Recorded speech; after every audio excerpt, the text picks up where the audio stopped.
আমাৰ দাবীচোন এটাও নাই তাত অসমৰ অসমীয়া মানুহক ক'ত সুনিশ্চিত মানে তাতে যে আমি ফ্ৰীডম পাম সেইটো ক'ত লিখিছে তেওঁলোকে আৰু কৈছে যে আলোচনা কৰিব নংপু আৰক্ষীৰ লগত আমাৰ অসম আৰক্ষীয়ে আলোচনা মুখেৰে চুক্তিপত্ৰ বহুত কৰিছে তেওঁলোকে তেনেকুৱা আৰু আমাৰ লগত কথা নাপাতাকে আমাৰ দাবীখিনি নজনাকে আচলতে আলোচনা কৰিলে সেইটো এটা ডাঙৰ ভুল কৰিছে তেখেতে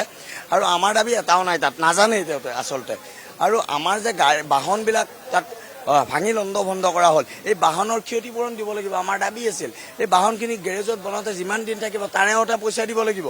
এইবিলাক আমাৰ দাবী আছিল কাৰণ আমি বাহনখিনি ক্ৰয় কৰোঁতে বিভিন্ন কৰ কাটল দিওঁ এই কৰ কাটলখিনি অসমৰ গভৰ্ণমেণ্টক দিওঁ তো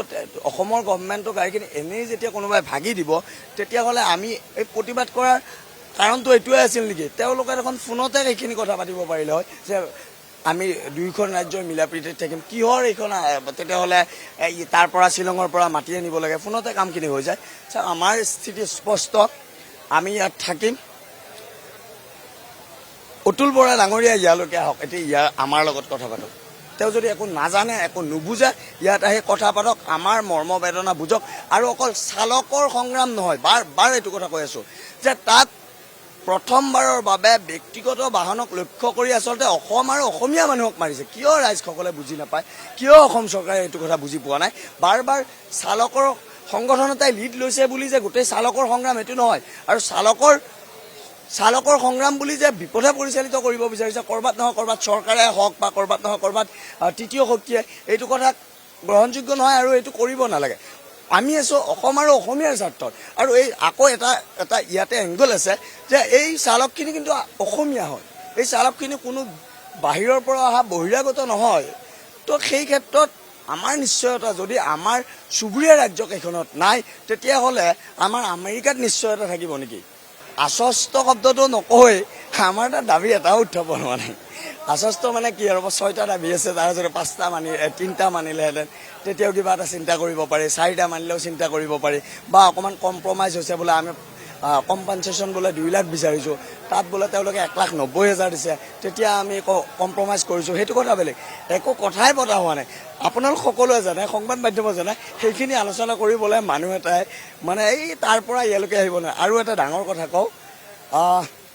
মেঘালয়ৰ যিজন উপমুখ্যমন্ত্ৰী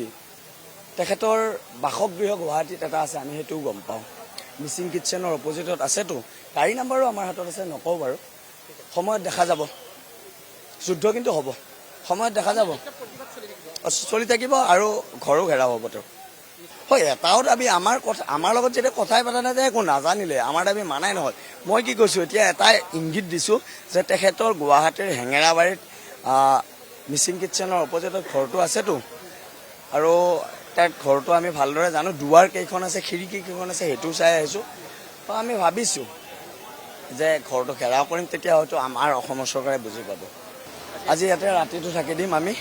কাৰণ ইয়াৰ পৰা উঠি গ'লে আচলতে ৰাতি কিছু গাড়ী পাৰ হৈ যায় যাৰ বাবে অৰ্থনৈতিক সংকটত তেওঁলোক ভোগা নাই আৰু অৰ্থনৈতিক সংকটত ভোগাব লাগিব তেতিয়া আচলতে বাধ্য হ'ব অসমৰ চৰকাৰখন আমাৰ লগত কথা পাতিবলৈ একদম আমি আৰু গোটেইকেইটা যিকেইটা উপপথ আছে গোটেই উপপথকেইটা আমাৰ ল'ৰা আছে বিলাসী খানাৰ ল'ৰা আছে গোটেই উপপথকেইটা বন্ধ কৰি দিয়া হ'ব আচলতে কোনোবাটো চলি থাকিব দিছিলোঁ আৰু সেইকেইটা উপপথো বন্ধ কৰি দিম একমাত্ৰ এম্বুলেঞ্চৰ সেৱাটো থাকিব আৰু বাকী একো সেৱা নাথাকে আৰু মেঘালয়ৰ মানুহখিনিক কৈছোঁ তেওঁলোক যদি আহিবলগীয়া আছে